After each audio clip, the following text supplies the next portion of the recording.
रखा सुत्ताबंध दिवस। भगवान बुद्ध के महापरिनिर्वाण के बाद इसी दिन उनके उपदेशों के 84,000 सूत्रों को पहली बार संकलित कर सुरक्षित रखा था। बुद्ध के महापरिनिर्वाण के बाद सुबुद्ध भिक्षु, जो थोड़े दिनों पहले ही संघ में शामिल हुआ था, वह संघ के कड़े अनुशासन नहीं मानता था। वह खुश हुआ और बोला, चलो अच्छा हुआ, अब तो बुद्ध नहीं रहे, हम अपनी मर्जी के मालिक हैं। अब कोई रोक टोक करने वाला नहीं है। ये देख वरिष्ठ भिक्षुओं को चिंता हुई कि 45 वर्ष तक बुद्ध ने जो उपदेश दिए, उन्हें सिर्फ याद रखकर आगे बढ़ाया जा रहा है। यदि इन्हें संकलित कर सुरक्षित नहीं किया गया तो बहुत घालमेल हो जाएगी, भिक्षु मनमानी पर उतर आएंगे और कुछ ही साल बाद बुद्ध वाणी का मूल स्वरूप भी बिगड़ जाएगा। इसके लिए तथागत के महापरिनिर्वाण के 3 महीने बाद उनके परम अनुयायी मगध सम्राट अजातशत्रु ने राजगृह के पहाड़ की विशाल सप्तपर्णी गुफा में पहली बौद्ध संगीति संगायन कॉन्फ्रेंस आयोजित की। इसमें 500 सीनियर भिक्षुओं ने भाग लिया। भिक्षु महाकश्यप ने अध्यक्षता की।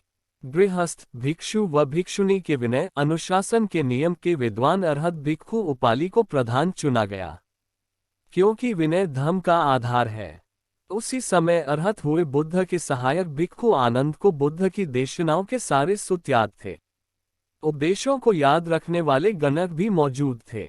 उपालि ने विनय पिटक और आनंद ने सुत्त पिटक को लिपिबद्ध व संकलित किया और सुरक्षित रखा। अभिधम्म पिटक बाद में आया। श्रावण पूर्णिमा को शुरू हुई यह बुद्ध संगान 7 महीने तक चली।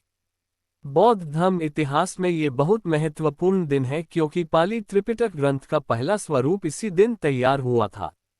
भगवान बुद्ध की शिक्षाओं के सूत्र मानव कल्याणकारी है। ये वर्षावास का समय है। भिक्षु चारों ओर गृहस्थों को धम्म देशना देते हैं। सूत्रों का पठन कर नए उपासकों को सुखी जीवन के लिए पंचशीलों की पालना व मंगल सूत्र के प्रतीक के रूप में सफेद धागा सूत्र देते थे, जिसे उपासक गले में डाल देते थे। बाद में हाथ पर भी बांधने लग गए। सदियों बाद जब भारत में बुद्ध की शिक्षाओं को भुला दिया गया तो ये गौरवशाली परंपराएं भी अपना मूल स्वरूप खो बैठी और दूसरों ने इस परंपरा को रक्षाबंधन से जोड़ दिया।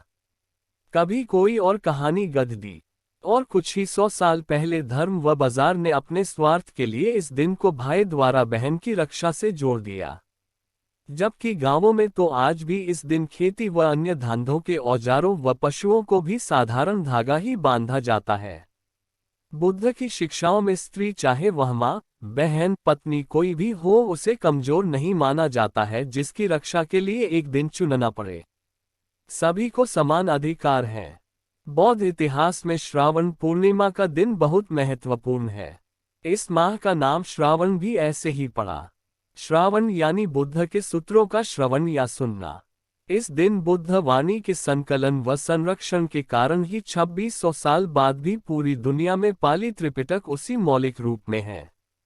हर देश में पाली में ही पढ़ा जाता है और मानव जगत का कल्याण कर रहा है। दूसरी बौद्ध संगीति 383 ईपू सम्राट काल अशोक। वैशाली तीसरी 250 ईपू सम्राट अशोक। पाटलिपुत्र चौथी 102 कनिष्क। कश्मीर 5वीं 1871 राजा मिंदान बर्मा और छठी संगीति बुद्ध शासन के 2500 साल होने पर 1954 में रंगून में हुई थी, जो 2 साल तक चली और बाबा साहेब अम्बेडकर ने उसमें शिरकत की थी। भवतु सबा मंगलम। सबका कल्याण हो, सभी प्राणी सुखी हो। आलेख डॉक्टर M.L. परिहार, जयपुर।